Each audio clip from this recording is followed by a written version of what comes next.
Oh, go ahead, Woody. I was going to ask Josh, where's your relationship with your family now? Because like I feel like you've been cut loose and disowned more than once. Like this is a tactic as a way to get more cash out of you. Are you still cut loose? So they've tried to contact me. My dad tried to call me after that, maybe 9 months or so, and the first words out of his mouth were, "How you doing, boy?" Not, "I'm sorry, I want to apologize, don't hang up." Like that, sort of, kind of as you would expect. It was, "How you doing, boy?" And then I just let him talk for a few minutes, and I said, "You've been talking for this long, and you still haven't apologized." And he was like, "That was then, this is now. Nothing I can do about it." And I'm like, okay. So at that point, I stopped caring, and I just wanted to just ask him a bunch of questions so that I could have information if the police ever came to me for anything that they needed, because people would go to jail and the police would call me, or people would miss work. Yeah, so good for you, man. Like for real. Good for you. That was when you discovered the drug issue side of it also, right? Like you didn't know about that initially, or did you know about the drugs prior to that conversation with your dad? I knew nothing about drugs really with them. I would have never thought that they would ever do that. Like they would smoke cigarettes, but not that stuff, not, that sort of stuff ever. And it was like, I never found any evidence. People, when they saw the video, they're like, "Josh, it's drugs, gambling, something." And I never actually saw any evidence until my girlfriend's dad pointed it out. I was showing him some pictures. He's a firefighter. Okay. And so my camera froze. I'll fix it in a sec. He's a firefighter, and he looked at my dad's eyes, and he saw that they were just pinpoints, just tiny. He's like, "Josh, your dad's not even in his brain right now. Like this is how out there." And that's when kind of the dominoes started to fall. Let me just. What kind of drugs? Battery. What kind of drugs was it? Heroin and meth. Oh goodness. So not skipping right to the end game of drugs. Yeah. Jesus Christ. So and basically what had been happening is they'd been lying. Was it pretty much that whole time from the first cutoff from your grandparents that they had been, even before that, I'm sure, using that money, lying about what they were spending it on to get heroin?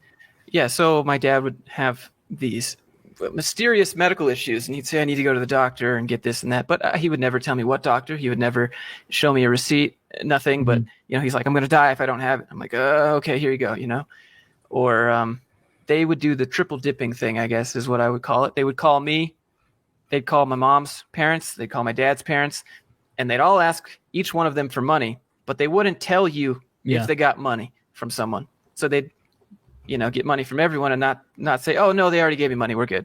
They would just do that every day. So I'd have to tell them, like, if they talk to you and ask for money, please tell me so I know not to give them money and that I know that you already got it. And like there would just be petty things like that. And I'd be like, "Why are you lying to me? I already know you got money this week." Or I don't know, stuff like that.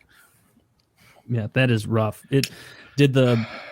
Was that kind of the final nail in the coffin of wanting to distance yourself, like realizing the duplicitousness, the trickery, and the drugs the whole time? Yeah. So I was under the impression that, first of all, my mom, my dad, and my sister were all living in Utah, but I was under the impression that my mother and my sister went back to go be a caretaker for my grandfather before he passed away, and that's where they were going to stay. And it was just going to be me and my dad here, and I was going to take care of him and help him get a job and help him with YouTube and do his whole channel thing and all that stuff. And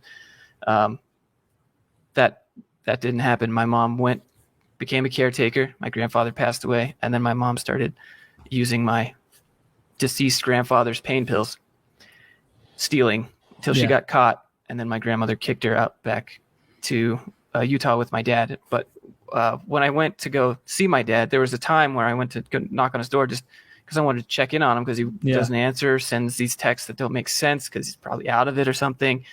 And my mom and my sister were both behind the door, but he wouldn't let me in. I never knew that I was that close to just like uncovering it all, because what if I had just walked in and they're in there doing drugs, which is probably what they were doing and why he wouldn't let me in. Yeah. There's syringes on the table or whatever. Yeah, probably there's syringes on my table too, but that's a different story. Those are to get yoked syringes, not heroin syringes. Yeah. How is Man, the drug thing is really threw me for a loop when you talked about it, because it's like it does go to show how powerful drugs are, that like your family, your parents, like there comes a point where they will put like you tied to a train track just to get high again. And it's a sad realization, I'm sure, to be like, I'm playing second fiddle to meth right now. Yeah, I gave my dad a second car, my car that I had, after I transferred the title and all that stuff to him after they stole it, because I was like, I'm not dealing with this anymore. You guys can have it, and the insurance and all that. So they pawned that. So then I said, here's another car. Me being dumb, right? Obviously, it's laughable now. You're like, what are you doing, Josh? Yeah. But you feel like you're doing the noble thing. Honestly, you just want to help them. And I never knew about drugs or anything. But when I finally took my car back after I said, I'm not paying, you can't have my car anymore.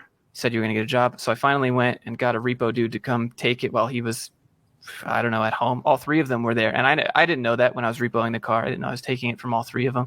But when I got in the car, checked it out, looked for evidence of drugs, because everyone's saying that that's what they're doing, I didn't find any. But I did find that I gave them that car at 40,000 miles. And in 8 months, they put like 20,000 miles on it. And where are you going? You don't. Drug dealers' houses. Like, where are you driving to all the time? All the places that you would work would be half a mile from your house. Yeah. And so there's no explanation for that. I'm sure he just lied and denied the whole drug thing. That's what you said. And this is, you know what I'm just realizing? This is the stuff that you're aware of, because like it was tied to you, like, either your social security number, or you found out about it. Who knows what you don't know about, right? Like, who knows? Like one of these days you're gonna be like, hey, I wonder where's my second DVD player at? Or like there's probably so many little things like that you don't even know about. There are some that I figured out like after the fact. My dad asked me for money once, and he said he didn't have enough in his bank to make a withdrawal, and it's in there, but I have to wait till the next day to bounce his check. And essentially he would give me a check for $100 and I'd give him $100 cash. And he did that knowing that the check would bounce, but he has my cash. And so obviously the check bounced, and I'm just like, you planned this. You knew that I wasn't going to be able to get that money. This is what you've. Yeah. And like realizing probably like he's given you like a false smile, just trying to play to your emotions, take advantage of the fact that he's your dad. Yeah. That's just beyond shitty. And you said growing up, there was no indication really that like a turn like this was going to happen. I would have never ever seen it. It wasn't bad. Like growing up was fine. We had a fairly, I don't know, lower middle class life. Like I wasn't like in poverty. Like we had food and clothes and stuff. It was fine. I would have never seen anything like those sorts of things, like you sit as a kid, you'd sit and watch like A&E and Intervention and stuff, and they're like, wow, that's crazy. Never in my life would I ever put their faces in that show. Yeah.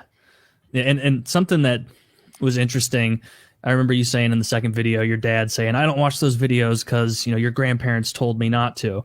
And I wasn't sure to like, I don't know if I believe that, if he actually didn't watch them, but like, another thing it revealed is that your grandparents were lying to him in their own right, trying to hide your side of the story from him in as much as they could. So, and it seemed like you were angriest at them, overall, because they made it look like, instead of me just not wanting to be a piggy bank anymore, that there was some sort of like, I don't know, like I hate them as a family, and like I don't want anything to do with them anymore, and like. Maybe some of that was true too, but it wasn't. They tried to make it seem like I was just doing it to be mean.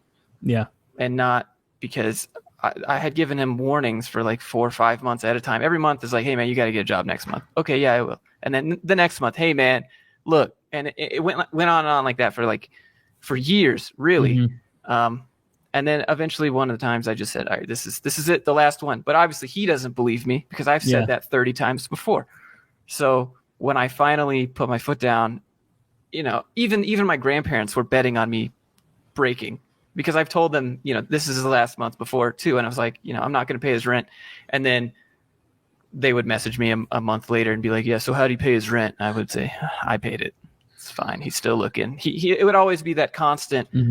I have just one more interview next week, just another one next week. Oh, the position got filled with someone else. Like there's always something to keep it going, to keep me right there. Like he's going to have his own money. Yeah, it's always right on the horizon. Yeah. No, because he's a master manipulator. He's figured it out. He's figured, and you're not the only one he's doing that to. I guarantee. I'm sure he's doing it to lots of people. Anyone that will bite, and you just happen to be in that position where you're trying to be a good son.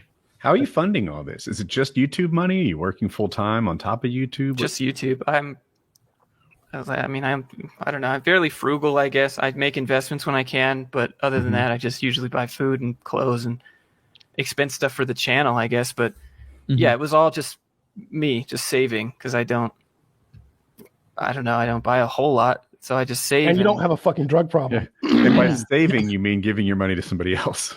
Yeah. I thought that was the right thing to do. Like I thought I hate this for you. I hate this so much. It's horrible. And like for a parent to like knowingly sabotage their own child's financial future, like the destroying your credit thing, the embroiling you in crimes where, the car that's in your name, it's not enough to do a hit and run. Then they continue to seek out, drugs in the car. You said that something else they would do is they'd use the car that you gave them, and your dad would drive them to like Walmart, and your mom and sister would get out, go in, steal a bunch of stuff, come out, get in your fucking car, and then go sell it on Facebook Marketplace. So it's just a flagrant disregard, like for you as a person. Like, oh no, he's got the internet money, he'll be fine. They're drug Who addicts. cares? That's what my grandmother said. She's like, you make thousands every month. And it's like, so do people with normal salary jobs. Everybody usually makes thousands a month, but like, it doesn't mean I can just pay rent, buy bills, pay his imaginary doctor bills, like all this other stuff. Like I still want to work towards something for myself. You need to find a real family. You need to find a good family that wants to adopt you. You want to be a Myers? Myers, because we'll suck you right on in. Okay, we don't need any money from you. You just show up. Hey, I cook a great Thanksgiving. I deep fry a turkey every year. Okay, dressing. It's a whole Southern thing. You're from Georgia anyway. Yeah. I'm sure you like that shit. Yeah, like won't borrow any money at all from you. Do you play the guitar or anything? We have these great times where everybody gets together and plays the guitar and sings. Great time. Okay, You could be a Myers. Yeah.